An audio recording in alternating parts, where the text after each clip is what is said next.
ইফতারের বক্সের মধ্যে টাকা পাওয়ার ব্যাপারটা একটু অন্যরকম আনন্দ। আসসালামু আলাইকুম, আমি দুবাই প্রবাসী মোহাম্মদ মুশফিক সিয়াম।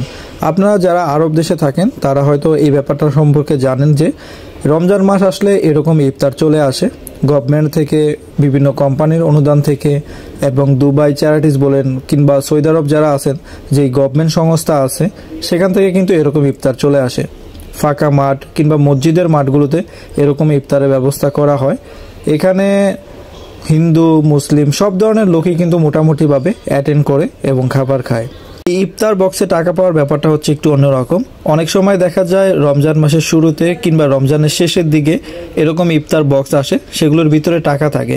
আসলে গভর্নমেন্ট কিংবা যারা কোম্পানি আছে যারা চিন্তা করে যে আমরা সাধারণ মানুষকে একটু সহযোগিতা করি কিংবা একটু আনন্দ দেওয়ার জন্য এরকম কাজ করা হয়।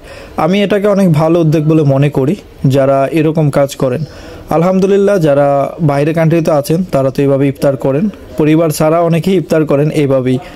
এই টাকা পাওয়ার বিষয়টা আপনার কাছে কেমন লেগেছে অবশ্যই কমেন্টে বলে যাবেন, এবং প্রবাসীদের ভালোবাসলে অবশ্যই সিয়াম অফিসিয়াল ইনফরমেশন এই ইউটিউব চ্যানেলটা সাবস্ক্রাইব করে দিবেন।